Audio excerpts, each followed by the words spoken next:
नमस्कार। हस्तरेखा अध्ययन। आज ये जो तस्वीर आपके सम्मुख में ले आया हूं, एक 29 वर्षीय युवक की है। ये जो हथेली आप देख रहे हैं, 29 वर्षीय, अपने जीवन के 29 वर्ष पूर्ण कर चुके एक युवक की है। वर्तमान समय में ये आर्मी में है। आज इस हथेली को आपके सम्मुख ले आने का मेरा जो उद्देश्य था वो यही था कि प्रायः जो लोग पुलिस, आर्मी या इनसे संबंधित क्षेत्रों में जॉब करना चाहते हैं, वो किस प्रकार की हथेली होती है उसको दिखाना, क्या है इनके हाथ में ये दिखाना, और कुछ प्रश्न जो इनके हैं। इनका कहना है, इस जॉब में रहते हुए मुझे इतनी यात्राएं करनी पड़ी कि अब मैं थक गया हूं। पहला, आने वाले दिनों में हो सकता है मेरा प्रमोशन हो और प्रमोशन के साथ साथ मुझे भारत से भी बाहर जाना पड़े, लेकिन अब मेरी तनिक भी इच्छा नहीं है। मैं अपने परिवार के साथ रहना चाहता हूं, इसीलिए मैं और भी जॉब की तैयारी कर रहा हूं। अगर मेरा कहीं और जॉब हो जाए तो मैं इस जॉब को छोड़ना चाहता हूं। फौजी जो भाई हैं, उन लोगों का भले हमारे घर से हो अथवा ना हो, हम सबके घर से अवश्य कहीं ना कहीं किसी के वो बच्चे हैं।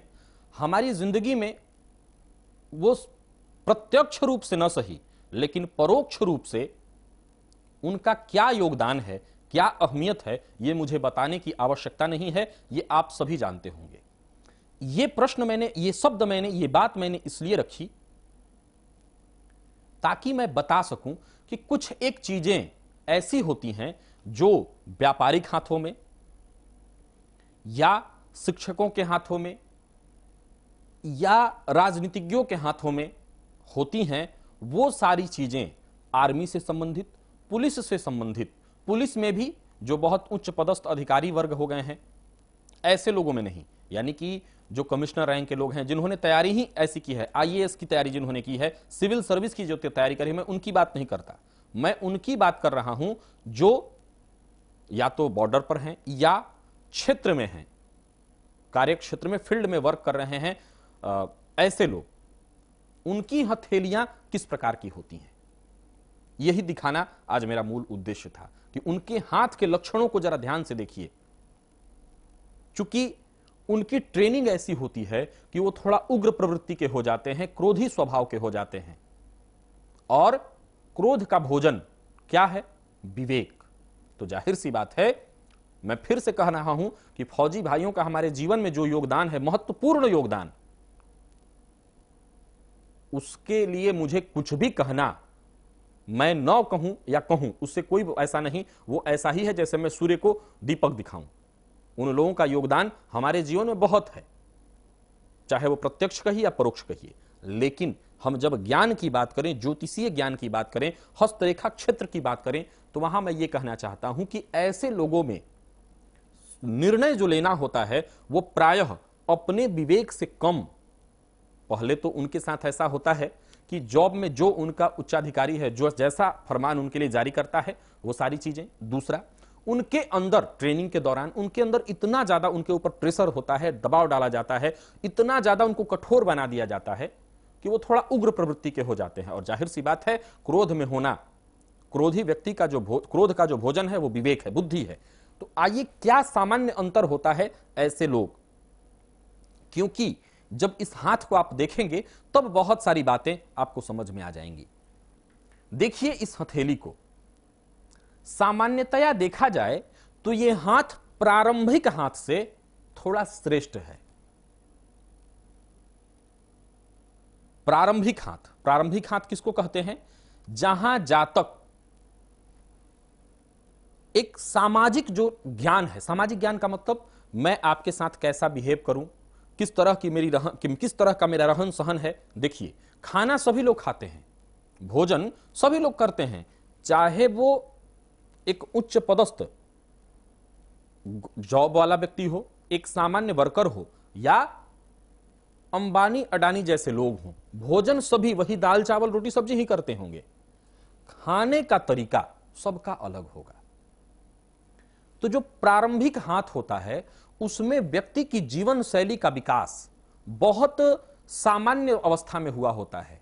यानी जातक ग्रामीण परिवेश से निकल करके बहुत अच्छी शिक्षा नहीं, बहुत अच्छा उसका ज्ञान नहीं, बातचीत करना जैसे सामान्यतया बातचीत लोग बाकी करते हैं। मैं फिर कहना चाहता हूं कि इसका यह कतई मतलब न निकाला जाए कि मैं ये कहना चाहता हूं कि उन लोगों का विकास इतना नहीं होता, मैं ये नहीं कहना चाहता। मैं ये कहना चाहता हूं कि बाकी लोग, ये लोग दुनिया से एक तरह से देखा जाए तो समाज से कट करके कुछ बॉर्डर पर है, कोई अलग, वहां दिन रात गोली बंदूक की ही बातें चल रही हैं। उस अवस्था में हमारे यहां क्या हो रहा है, हम समाज में किस तरह का जी रहे हैं, किस तरह से विचार कर रहे हैं, सोच रहे हैं, उससे थोड़ा वो पृथक हो जाते हैं, उससे थोड़ा वो कट जाते हैं। उनके जीवन में अनुशासन बहुत बड़ी मात्रा में होती है और अनुशासन में ही वो जीते रह जाते हैं। तो क्या लक्षण और क्या अंतर होता है, आइए। तो ये हाथ जैसा कि मैंने बताया प्रारंभिक हाथ से थोड़ा सा श्रेष्ठ है।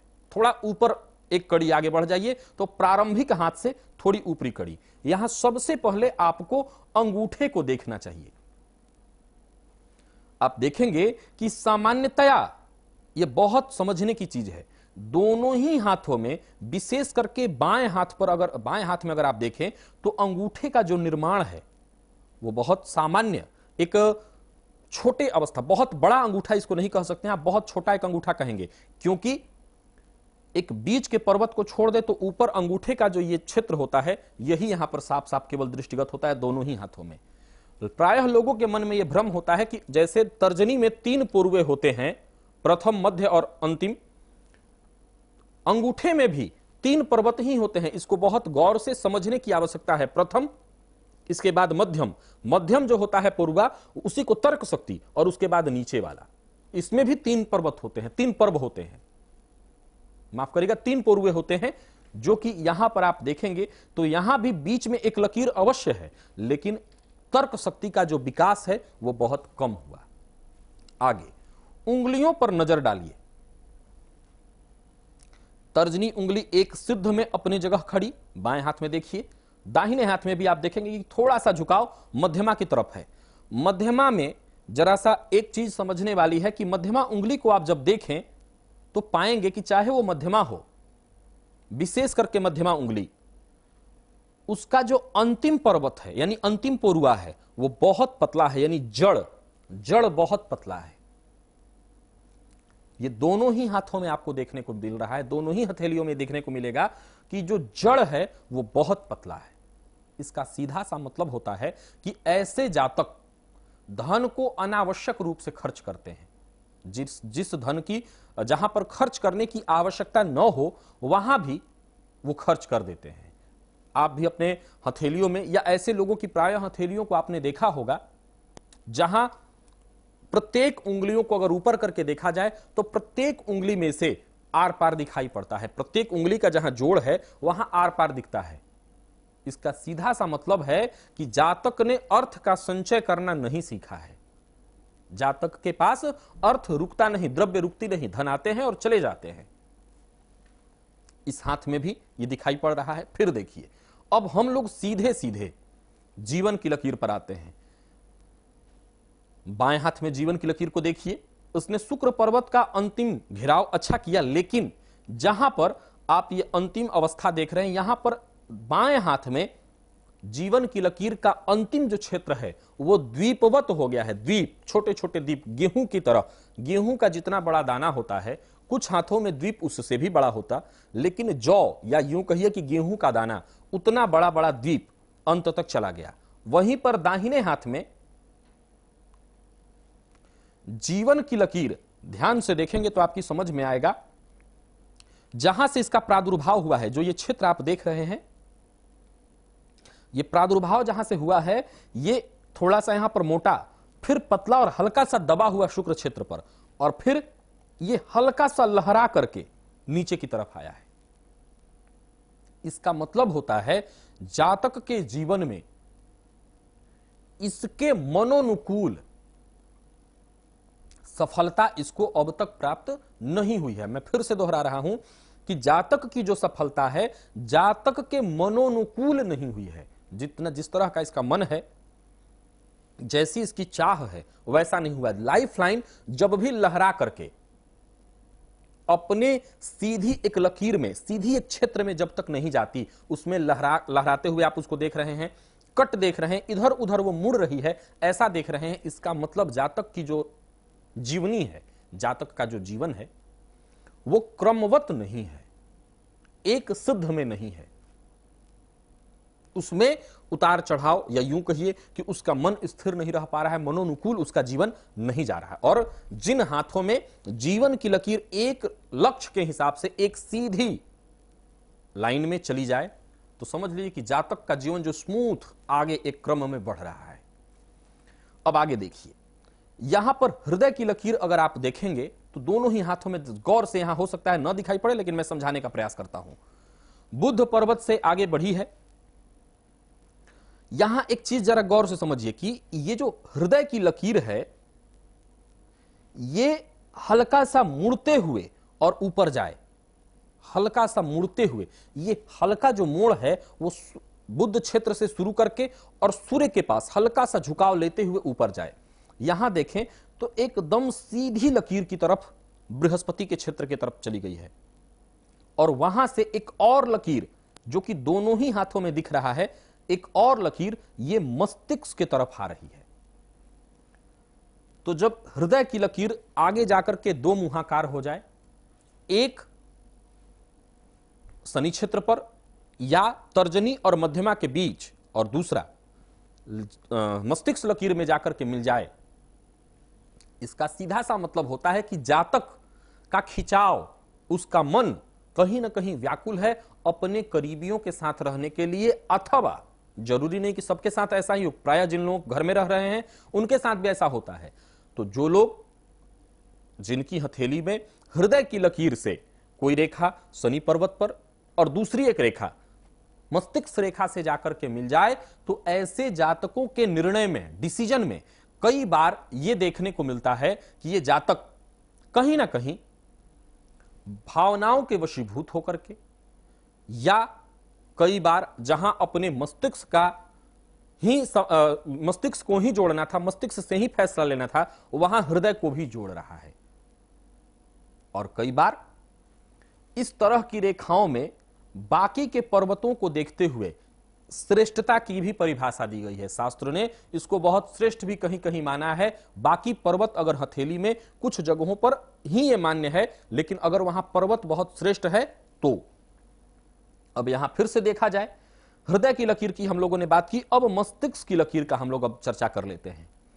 देखिए, दोनों ही हाथों में मस्तिष्क की लकीर एक ही स्थान पर, देखिए ये दाहिने हाथ में आप मस्तिष्क की लकीर को देख रहे हैं, वहीं पर बाएं हाथ में मस्तिष्क की लकीर को देखिए, दोनों ही हाथों में एक ही स्थान पर, एक ही अवस्था में आगे बढ़ी है।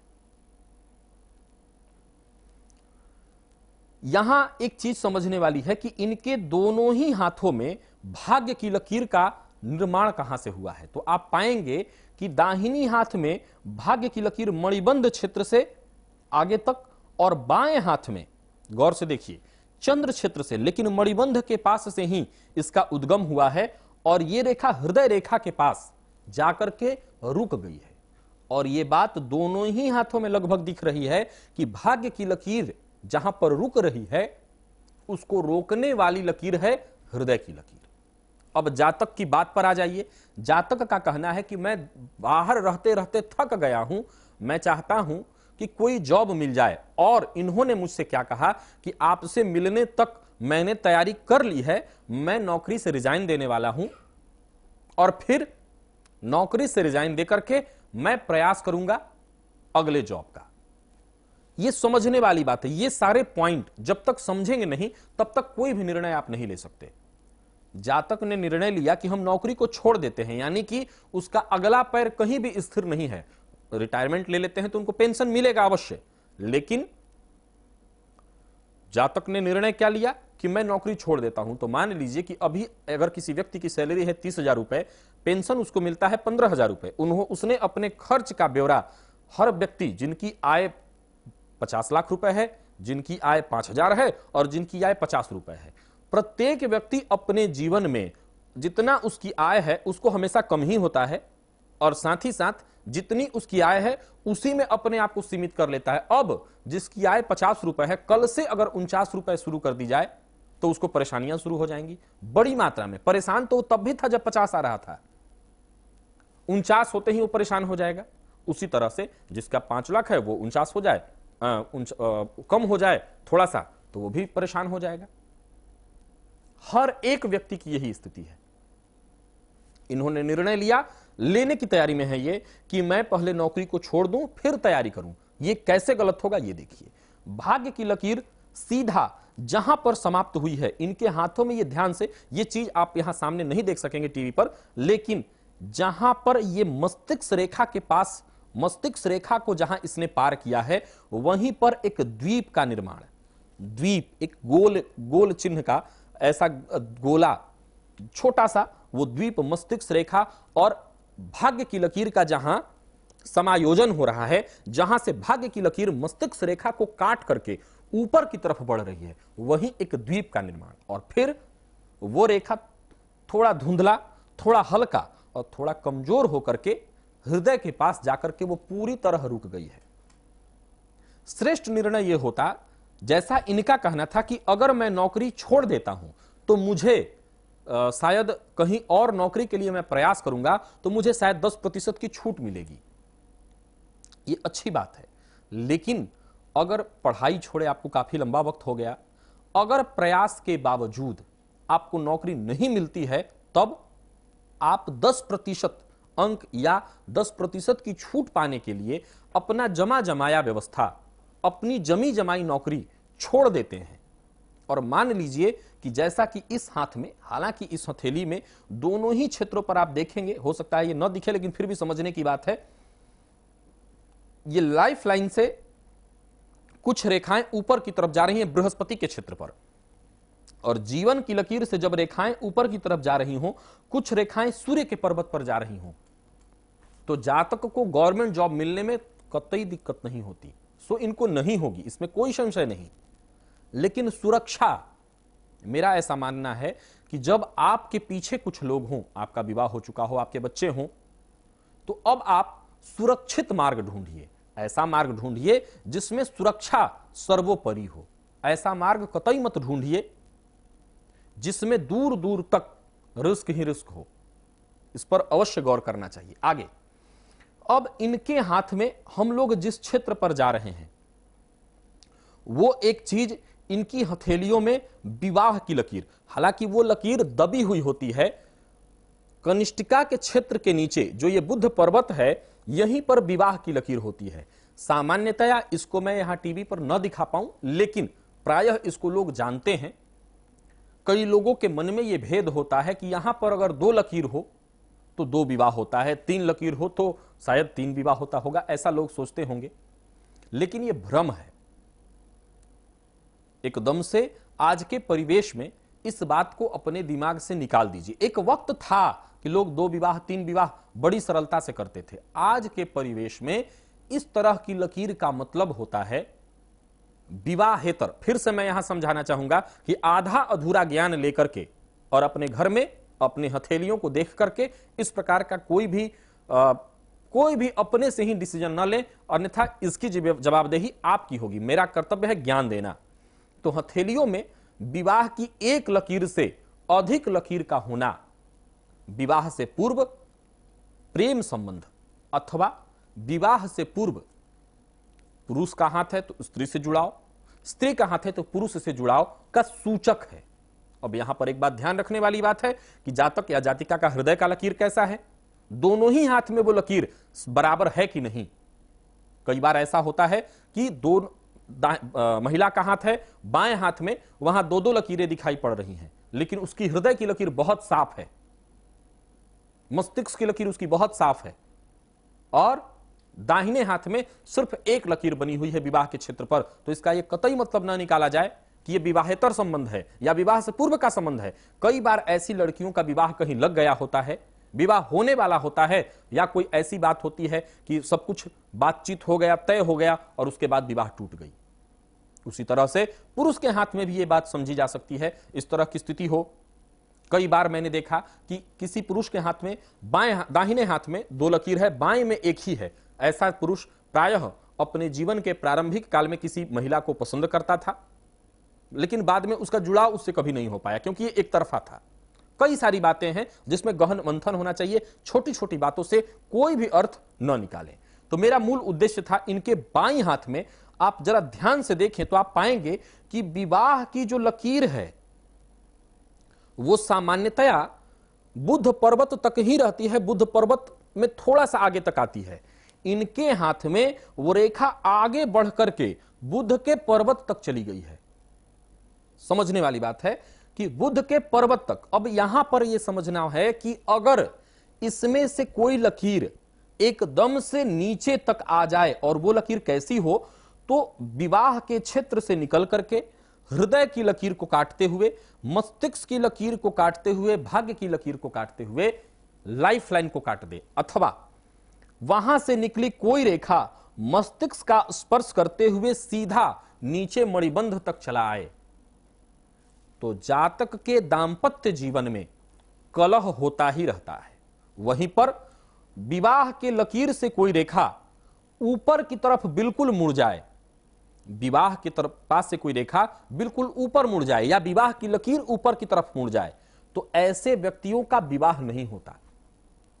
अथवा विवाह के पास की कोई लकीर, या विवाह के पास जहां लकीर हो उस पर अंत में उसके सिरे पर कई सारे लकीर बने हो, यानी कि उसका जो अंतिम सिरा हो वो जड़ की तरह बन गया हो, कई सारी वहां पर लकीरें बन गई हो।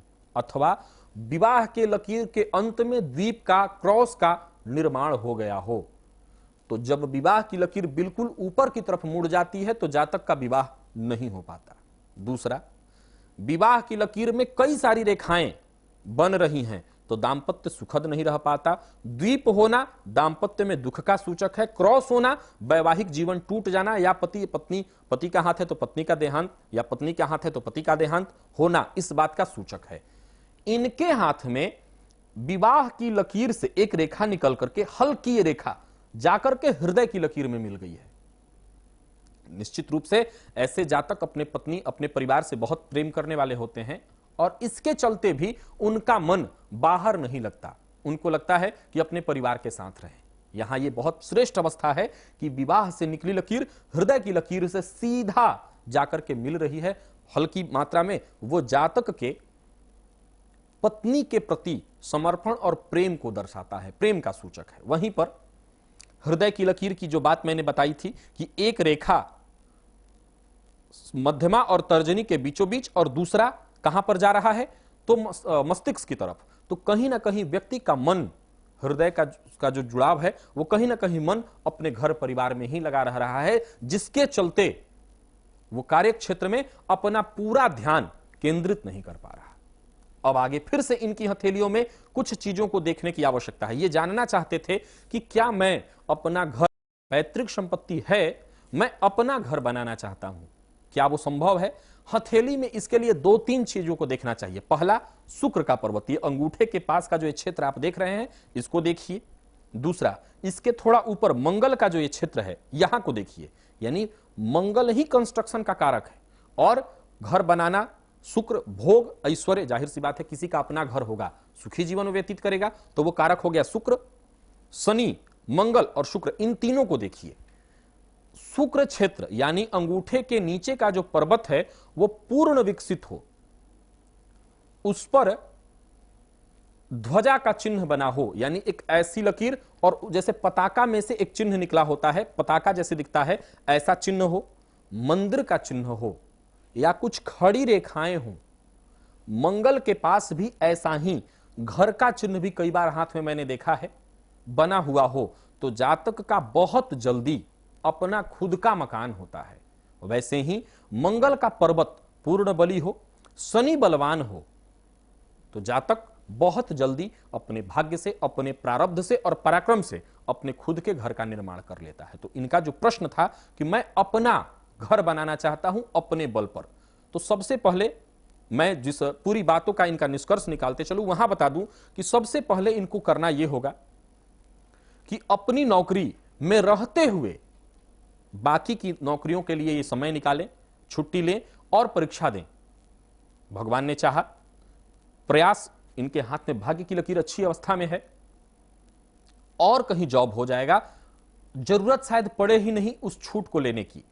अगर दिक्कत बनी रहती है कि अपने प्रयास को करके ये थक चुके हैं, इसके बावजूद इनका जॉब नहीं हो रहा, तब शायद उस अवस्था में जाएंगे। लेकिन मुझे ऐसा इस हाथ में कहीं नहीं दिख रहा कि मैं ऐसा निर्णय लेने की सलाह, ऐसा निर्णय इनको लेने के लिए कहूं कि ये नौकरी छोड़ दें और फिर आएं।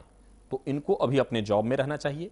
घर की बात करूं तो शुक्र क्षेत्र का बलाबल, और वहीं पर एक चिन्ह जो आप देख रहे हैं, देखिए दाहिने हाथ में एक मोटी सी लकीर बनी हुई है, यहीं पर कुछ छोटे छोटे चिन्ह ऊपर की तरफ जा रहे हैं, जो जातक का अपना घर बन जाए इस बात का सूचक है। सवाल उठता है कि कई बार लोगों के मन में उठता है कि कुंडली हो तो वहां पर महादशाओं को देख करके यह बात कही जा सकती है कि घर कब तक बनेगा। तो चतुर्थेश की महादशा चल रही हो, चतुर्थ भाव से संबंधित ग्रह हो तो, या भाग्येश की महादशा हो तो घर होगी। लेकिन अगर बात हथेली में हो रही हो तो घर कब होगा? तो उसके लिए शुक्र क्षेत्र से जुड़ी कोई लकीर अथवा जहां पर वो चिन्ह बन रहा हो, जो भवन का निर्माण सूचक सूचना दे रहा हो, वहीं से कोई लकीर आगे बढ़ करके भाग्य की लकीर से जुड़ करके ऊपर चली जाए। यहां फिर से ध्यान रखने वाली बात है कि मैंने पहले बताया कि लाइफ लाइन को जब कोई रेखा काटती है तो वो परेशान करती है, लेकिन यहीं पर यही गूढ़ है ज्योतिष, और उसमें भी ये सामुद्रिक शास्त्र इतना गूढ़ और इतना रहस्यात्मक है कि कई बार जब रहस्य के पर्दे खुलते हैं तो जो चीजें पहले समस्या दे रही थी वही बाद में सफलता का कारण बनती है। जरा गौर से विचार करिए कि वहीं से निकली एक लकीर जो कि भाग्य की लकीर से बढ़कर के ऊपर शनि क्षेत्र पर जाए, तो जातक अपने खुद के घर का निर्माण उस उम्र के उस पड़ाव पर, कीरो के मत में, कीरो जो एक पाश्चात्य के बहुत उच्च कोटि के हस्तरेखाविद हुए थे, उनके मत में जीवन की लकीर को मापने का सबसे बढ़िया जो तरीका उन्होंने बताया, उनका ऐसा मानना था कि प्रत्येक व्यक्ति की हथेली में जहां इस जीवन के लकीर की शुरुआत होती है, प्रारंभ होती है, वहां एक द्वीप यानी जौ के चिन्ह का निर्माण होता है। उसको एक स्केल से या एक मापक से माप लिया जाए कि उसकी चौड़ाई कितनी है, और उसी चौड़ाई के अनुरूप 10-10 वर्ष का मानते हुए उसको पूरे अंतिम तक, जहां तक जीवन की लकीर चली गई है वहां तक माप लिया जाए और उसी के अनुसार जीवन की लकीर का निर्धारण किया जाए। वहीं भारतीय सामुद्रिक शास्त्रियों के मत में जीवन के लकीर का मापन एक रेखा, एक धागा ले लें और उससे जीवन की लकीर को, जहां से उसका उद्गम हो रहा है और मणिबंध तक जहां तक उसका अंत हो रहा है, उसको नाप लें। उस धागे को 10 भाग में मोड़ें और उस 10 भाग को मोड़ करके उसको मापें। जहां 10 पर आए चिन्ह लगाते जाएं। उस हिसाब से हो सकता है वो बहुत करीब हो, लेकिन वही आयु का प्रमाण है। तो जिस भाग में वो क्षेत्र पर चिन्ह जाकर के मिलती हो और जहां से वो ऊपर बढ़ती हो, वही आयु का क्षेत्र, अगर वो 40वें वर्ष में, 42वें वर्ष में, 50वें वर्ष में मिलती है, तो वहीं पर जातक का घर निर्माण अपने हाथों हो सकेगा। तो हम लोगों ने जो बात किया, इनकी कुंडली का निष्कर्ष क्या निकलता है? निष्कर्ष, अगर आप जॉब लेना चाहते हैं तो आपकी हथेली में सूर्य क्षेत्र का बलवान होना अच्छी अवस्था में है। गुरु पर्वत पर कई रेखाओं का उद्गम हुआ है। अगर आप चाहते हैं कि और कोई नया जॉब ले लें, दूसरा जॉब ले लें, इस जॉब को छोड़ करके अवश्य प्रयास करिए, लेकिन इस जॉब में रहते हुए, क्योंकि भाग्य की लकीर मस्तिष्क रेखा और हृदय रेखा के पास क्रमशः जाकर के रुक गई है। अतः जब भी कोई निर्णय ले, बहुत सोच समझ करके ले। सूर्य की आराधना करिए, नित्य सूर्य को जल चढ़ाइए, समय मिले न मिले, समय मिलता है तो ठीक जल चढ़ाइए, नहीं मिलता तो सूर्य को प्रणाम अवश्य करिए सुबह सुबह प्रातःकाल स्नान करके। साथ ही साथ एक माणिक्य पत्थर अगर आपके जॉब में छूट होती है पहनने के लिए तो ठीक अंगुली में, अन्यथा पेंडेंट में बनवा करके गले में लगभग 7.25 रत्ती का धारण करिए, आपको श्रेष्ठ लाभ देगा। जितना हो सके सूर्य की आराधना करिए, आपके लिए श्रेष्ठ सफलता दायी होगा। तो यह थी एक 29 वर्षीय युवक की हथेली, जिसका मैंने आपके सम्मुख अध्ययन किया। यदि आप भी अपनी हथेली के बारे में, अगर आपके पास अपनी जन्म कुंडली नहीं है और आप चाहते हैं कि आपकी हथेलियों से ही आपके बारे में सारी सूचनाएं दी जाएं, आइए हम आपकी हथेली का अध्ययन करेंगे, हम उस पर मंथन करेंगे, और जब किसी चीज का मंथन हो तो उसमें से श्रेष्ठ चीज का प्रादुर्भाव अवश्य होता है। तो पुनः हाजिर होऊंगा कुछ ऐसी ही हथेलियों का कार्यक्रम आपके सम्मुख लेकर के। तब तक मुझे मेरी वाणी को विराम देने की इजाजत दीजिए। नमस्कार।